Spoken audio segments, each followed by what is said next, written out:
अकाल तख्त साहिब ते सिख संगत इकट्ठी हुई, जिथे खालिस्तान जिंदाबाद के नारे लगाए गए।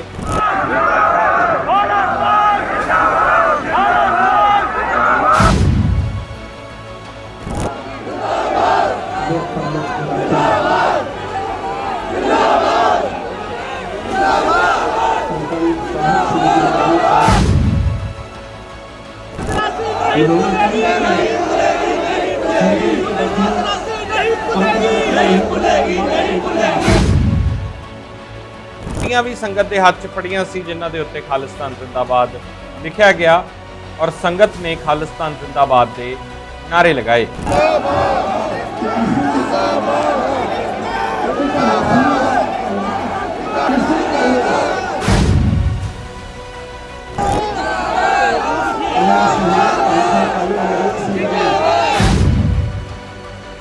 गुरजीत सिंह मान, भाई बलदेव सिंह वडाला, दीप सिद्धू समेत कई शख्सियतां ने हाजरी लवाई।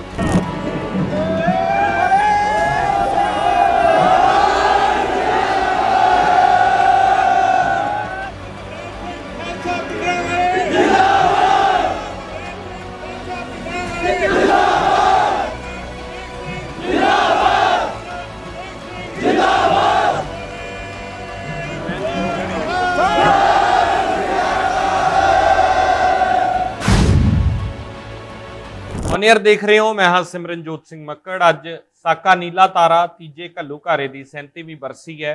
अकाल तख्त साहिब ते सिख संगत इकट्ठी हुई, जिथे खालिस्तान जिंदाबाद के नारे लगाए गए।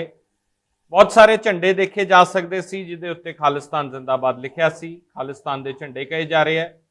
कुछ तख्तियां भी संगत के हाथ च फड़ियां सी, जिन्हां दे उत्ते खालिस्तान जिंदाबाद लिखा गया और संगत ने खालिस्तान जिंदाबाद के नारे लगाए।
निराश होने की जरूरत नहीं है।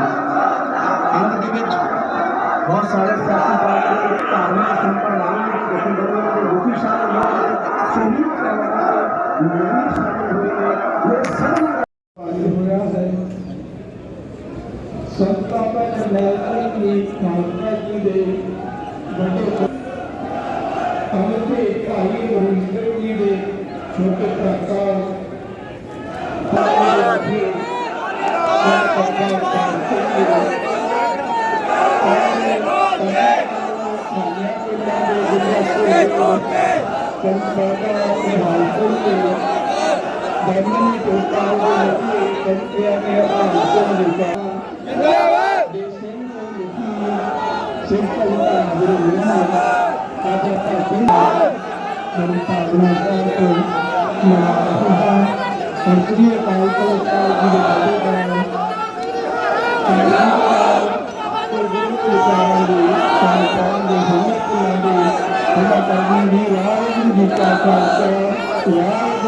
जिंदाबाद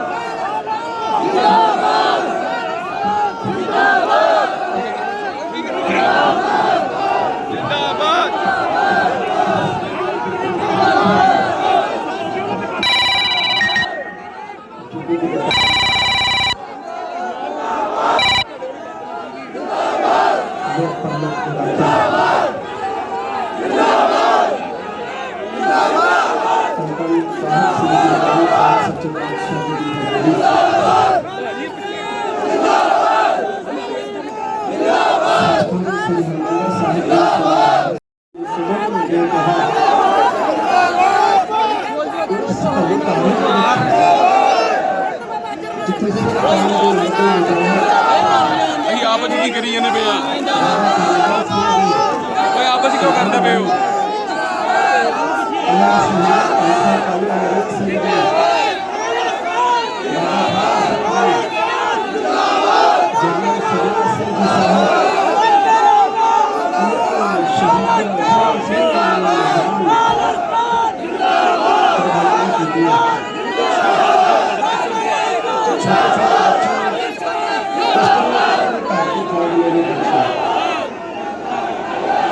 जिस तरह 1962 के ਵਿੱਚ ਭਾਰਤ ਨੇ ਚੀਨ ਤੇ ਹਮਲਾ ਕੀਤਾ ਔਰ ਪਾਕਿਸਤਾਨ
जिंदाबाद जिंदाबाद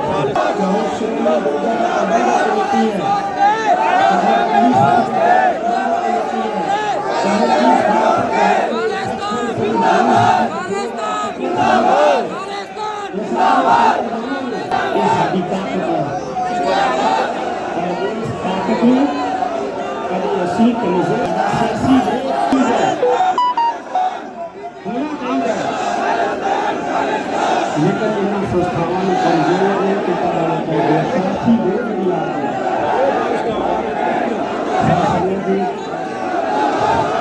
साथी बहुत सारे ईमेल वाले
पुंडरक वना ताके हंसा सगले जना कृष्णा पे जानऊ हर हर नाचंती नाचना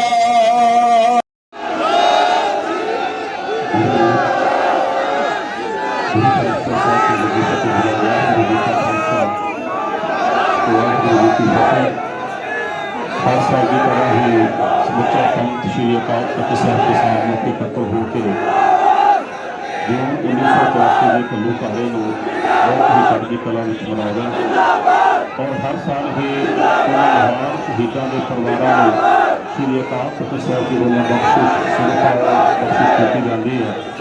ਅੱਜ ਮੈਂ ਉਹਨਾਂ ਮਹਾਨ ਸ਼ਹੀਦਾਂ ਦੇ ਪਰਿਵਾਰਾਂ ਨੂੰ श्री अकाल तख्त ਸਾਹਿਬ ਜੀ ਤੋਂ ਸਨਮਾਨ ਸਿਰਫ और बख्शिश ਜਰਨੈਲ ਸਿੰਘ ਜੀ ਖਾਲਸਾ ਵਾਲੇ अमर शहीद उन्होंने के पुत्र भाई ईश्वर सिंह का प्राप्त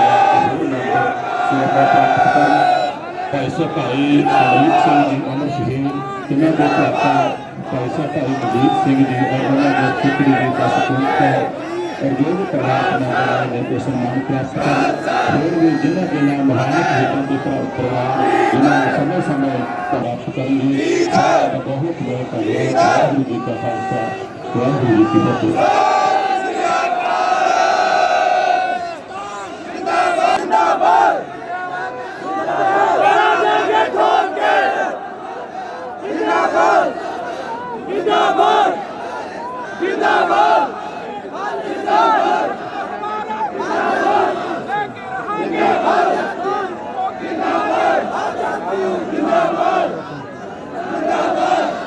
ਇਸ ਮੌਕੇ ਪੰਥ ਦੀਆਂ ਕਈ ਸ਼ਖਸੀਅਤਾਂ ਪਹੁੰਚੀਆਂ, ਜਿੱਥੇ ਗਿਆਨੀ ਹਰਪ੍ਰੀਤ ਸਿੰਘ ਨੇ ਕੌਮ ਦੇ ਨਾਮ ਸੰਦੇਸ਼ ਜਾਰੀ ਕੀਤਾ। ਉੱਥੇ ਹੀ ਸਿਮਰਜੀਤ ਸਿੰਘ ਮਾਨ, ਭਾਈ ਬਲਦੇਵ ਸਿੰਘ ਵਡਾਲਾ, ਦੀਪ ਸਿੱਧੂ ਸਮੇਤ ਕਈ ਸ਼ਖਸੀਅਤਾਂ ਨੇ ਹਾਜ਼ਰੀ ਲਵਾਈ।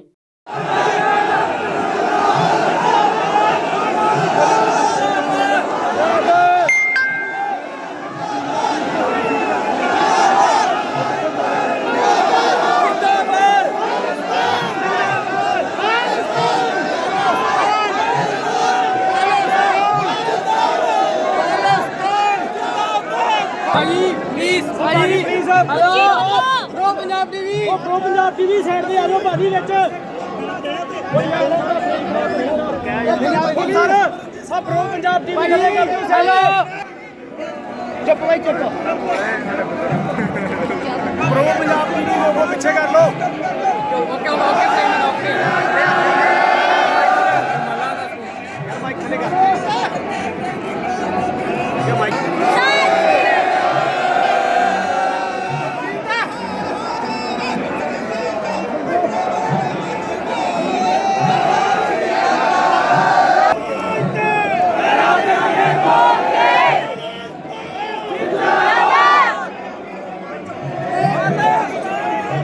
यार का माइक गाना करे प्रो पंजाब टीवी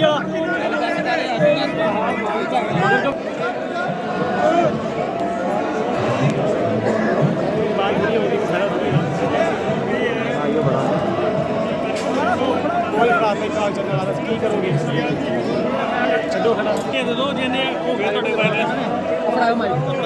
एक बनाओ बड़ा वो लै तार जानी ही वो तक तार नहीं जानी तेरी दस की करना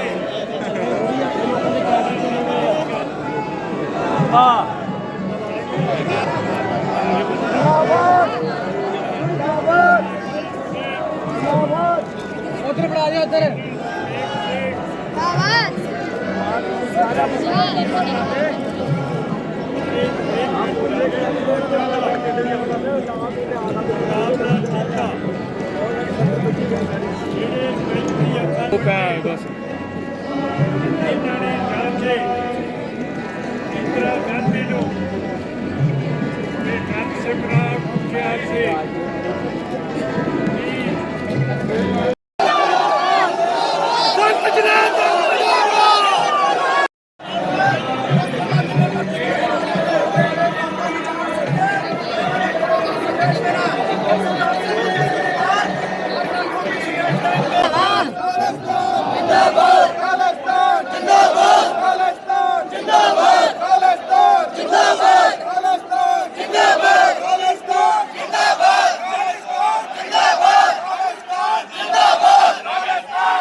ਘਾਰੇ ਦੇ ਦੌਰਾਨ ਇਸ ਸਥਾਨ ਦੇ ਉੱਤੇ ਕੀਤਾ। ਇੱਕ ਐਸਾ ਨਸੂਰ ਹੈ ਸਿੱਖ ਕੌਮ ਦੇ ਪਿੰਡੇ ਦੇ ਉੱਤੇ ਜਿਹੜਾ ਸਾਰਾ ਸਾਲ ਰਿਸਦਾ ਰਹਿੰਦਾ ਹੈ, ਨਾਲੇ ਨਾਲ ਭਰ ਜਾਂਦਾ ਹੈ, ਪੀੜ ਕਰਦਾ ਹੈ, ਦਰਦ ਕਰਦਾ ਹੈ। ਪਰ ਅੱਜ ਦੇ ਦਿਨ ਅਸੀਂ ਖਾਲਿਸਤਾਨ ਜ਼ਿੰਦਾਬਾਦ ਕਹਿ ਕੇ ਉਸ ਨਾਰੇ ਨੂੰ ਬਾਹਰ ਕੱਢਦੇ ਹਾਂ ਤਾਂ ਕਿ ਸਾਡੀ ਪੀੜ ਠੰਡੀ ਹੋਵੇ, ਸਾਡਾ ਦਰਦ ਘੱਟ ਹੋਵੇ। ਇਹਨੂੰ ਭੁਲਾਇਆ ਨਹੀਂ ਜਾ ਸਕਦਾ, ਇਹਨੂੰ ਮੇਟਿਆ ਨਹੀਂ ਜਾ ਸਕਦਾ, ਇਹ ਹਮੇਸ਼ਾ ਤੱਕ ਯਾਦ ਰਹੂਗਾ।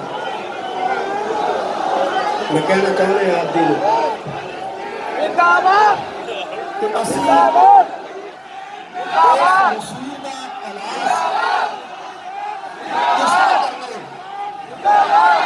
इसकी दवाई की है असं जानते हैं, लेकिन प्राप्त किमें होनी है ये असं कदे सिर के बैठ के सोचने विचारन में जाता जरूरत है कि असं अपने मतभेद भुला के ਅੱਜ ਜ਼ਰੂਰਤ ਹੈ ਕਿ ਅਸੀਂ ਛੋਟੇ ਛੋਟੇ ਵਿਤਕਰੇ ਬਣਾ ਕੇ ਸ੍ਰੀ ਅਕਾਲ ਤਖਤ ਸਾਹਿਬ ਜੀ ਦੀ ਸਰਪ੍ਰਸਤੀ ਦੇ ਵਿੱਚ ਇਕੱਠੇ ਹੋ ਕੇ ਸਾਡਾ ਸਿਆਸੀ ਵਿਰੋਧ ਇੱਕ ਅਲੱਗ ਚੀਜ਼ ਹੈ, ਹੋਣਾ ਚਾਹੀਦਾ ਹੈ, ਲੇਕਿਨ ਇਹਨਾਂ ਸੰਸਥਾਵਾਂ ਨੂੰ ਜ਼ੋਰ ਨਹੀਂ ਕੀਤਾ ਜਾਣਾ ਚਾਹੀਦਾ ਸਿਆਸੀ ਵਿਰੋਧ ਦੀ ਆੜ ਵਿੱਚ। ਸਾਧ ਸੰਗਤ ਜੀ ਸੰਗਤ ईमेल आई है आज के दिन अमृतसर वास्ते खुशी ऐलानिया जा रहा 84 का कल्लू है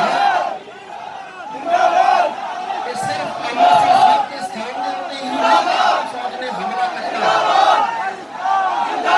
संती सिंह साहब ने दस्या संती होने के भारतीय फौज ने हमला किया कि उत्थे भी शहादत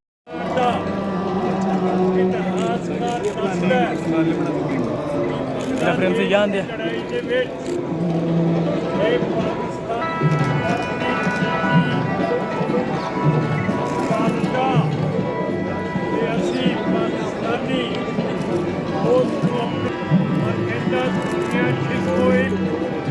जरनैल होया वो होया जरनैल सिंह पिछड़ावाला।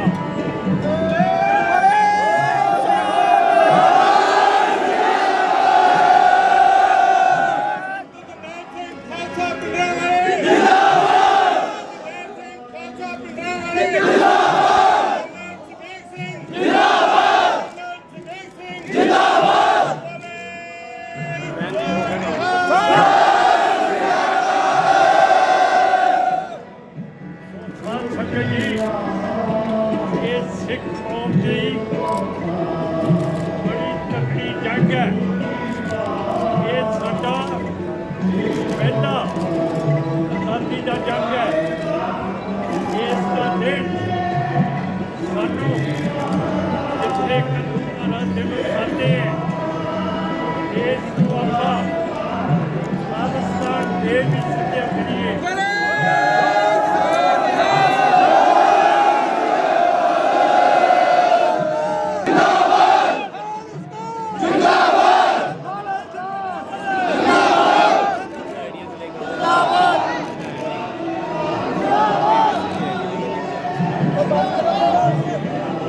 निर्मल नवीन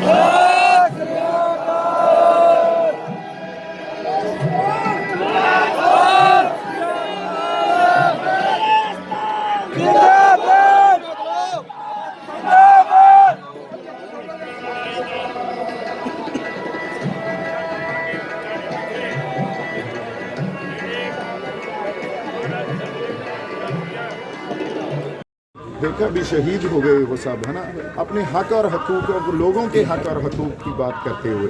तो उसी के लिए नतमस्तक होने आए हैं, श्री गुरु रामदास पातशाह के दरबार में नतमस्तक होने आए हैं। सर क्या कहना चाहेंगे, जैसे ब्लू स्टार यूनिवर्सिटी में एक गुरु ग्रंथ साहब को खत्म किया गया था, हाँ जी, शोभित किया गया था, क्या कहना चाहते हैं उसको? नहीं, गुरु ग्रंथ साहब की देखो सरकार ने कितना समय तक अपना पुरजोर कोशिश की भी, जो उस टाइम सरकार ने हमारे ऊपर जुल्म किया, जबर किया, वो सामने ना आए। आज 37 साल बाद भी इतिहास अपने आप ये सच बोल रहा है और आप लोगों के सामने वो सब चीज़ें, वो सब घटनाएं और उन सब जिस तरह इमारत हमारी दरबार साहब की 300 गोलियां लगी, श्री गुरु ग्रंथ साहब घायल हुए, वो गोली सुखमी साहब की एक पन्ने पर जाके रुकी, और जो सब किया, जितनी शहीदियां हुई, जो बेदोषे और बेगुनाह हमारे बच्चों को, हमारी माताओं को और बहनों को, लोगों को मारा गया. So everything is coming forward now. This is what we need to understand. जो सच है, ट्रुथ है, वो कभी नहीं छुपता. अपने आप किसी टाइम एक कलेक्टिव कॉन्शियसनेस देखो कैसे पंजाब में पैदा हो गई है इस चीज़ को लेके. आज जाब्ते में रह के अब पीसफुली हम कैसे अपने आप को इस चीज़ से शिक्षा भी दे रहे हैं, हम प्रेरणा भी दे रहे हैं, हम अपने आप को सेध भी दे रहे हैं जो हमारे साथ उस टाइम हुआ, ताकि अब पंजाब को क्या सीखना है, क्या डायरेक्शन होनी चाहिए हमारी, कैसे हमें एक में रह के काम करना चाहिए. ये सब इसी घटना के बाद, उसी वर्तारे के बाद, या 1984 में जो कुछ हमारी कौम के ऊपर हुआ, उसी के बाद हम सीख के आगे बढ़ रहे हैं. सर 37 साल हो गए, अभी तक इंसाफ नहीं मिला, केस चल रहा है. हाँ जी. किसको दोषी मानते हो, सरकार किसको मानते हो? दोषी तो एक पॉलिटिकल सिस्टम है ना, और पॉलिटिकल सिस्टम ने जो इस देश के इंस्टीट्यूट्स हैं, उन इंस्टीट्यूट्स के ऊपर भी अपनी किसी न किसी तरह डोमिनेंस पैदा कर रखी है. इंसाफ लेने जाते हैं तो वो पॉलिटिकल सिस्टम और सरकार कोई भी हो, उस टाइम कांग्रेस थी, आज बीजेपी है, वही काम कर रहे हैं, है ना. सो पॉलिटिकल सिस्टम ही ऐसा बना हुआ है भी आप अपने हक की आवाज़ लगाएं तो सही. एक साइड हमारे जो रक्षा मंत्री हैं, वो देखिए सिख बटालियन को आप उनको चूड़ते निशान रहे पंथ महाराज के, या राज करेगा खालसा, देख तेग फतेह, पंथ की जीत, ये नारा वहाँ बुलंद करने के लिए बोलते हैं बॉर्डर्स पे.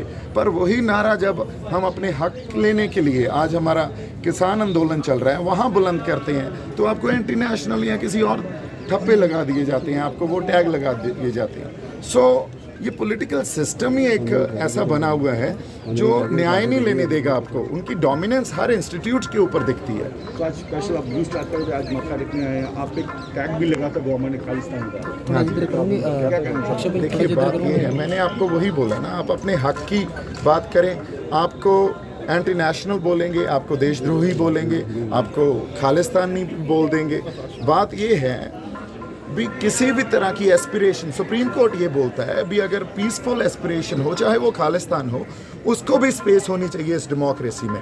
और जो मैच्योर डेमोक्रेसीज होती हैं वो वाकई हर एस्पिरेशन को स्पेस देती हैं. पर अपने यहाँ अगर हम स्पेस नहीं दे रहे तो कोई ना कोई प्रॉब्लम हमारे रूलिंग क्लास में है, जो क्लास इस देश को रूल करती है उसमें है. आप खालिस्तान की डिमांड करते हैं, जैसे बाकी सिख करते हैं कि खालिस्तान नहीं. मैं फेडरल जो सिस्टम है या फेडरल एक ढांचा है जिसको खुद मुख्तियारी बोलते हैं, जो हमारे राज्य हैं, है ना, हमारे देश के जो सभी राज्य हैं, उनको ज़्यादा उनके अधिकार देने की बात करता हूँ, क्योंकि उनके पास अगर प्रॉपर फेडरल सिस्टम नहीं होगा तो वो पॉलिसीज़ मेकिंग में कहीं ना कहीं प्रॉब्लम होती रहेगी, जो कि हो रही है. आज जो कृषि कानून नए बने हैं वो एक्चुअली में स्टेट सब्जेक्ट है.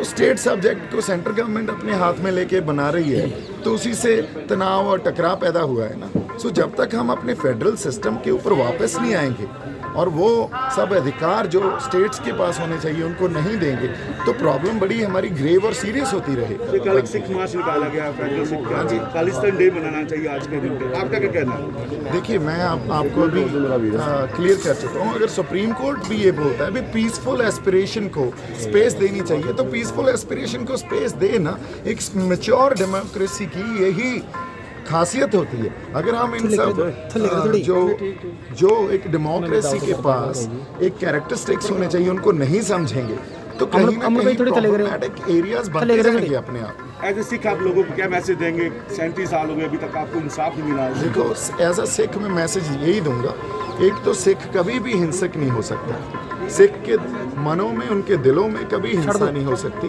तो हम एक तो पीसफुल रहें, जाब्ते में रहें, और एक साझीवालता, आपसी प्यार और सांझ का संदेश देते रहें, यही मैसेज है। लास्ट क्वेश्चन सर, आप स्पेशल आज यहाँ माथा कल ब्लू स्टार एनिवर्सरी में ही आए हैं माथा टेकने? हाँ जी, ब्लू स्टार एनिवर्सरी को ही माथा टेकने? हाँ जी, हाँ जी। आज क्योंकि हम अपना शहीदी सप्ताह मना रहे हैं, शहीदी हफ्ता मना रहे हैं, उसके लिए बहुत संगत यहाँ नतमस्तक होने आई है और इसीलिए मैंने आपको बोला है, उससे हमें प्रेरणा और सेध लेनी है, तो वही एक कोशिश है।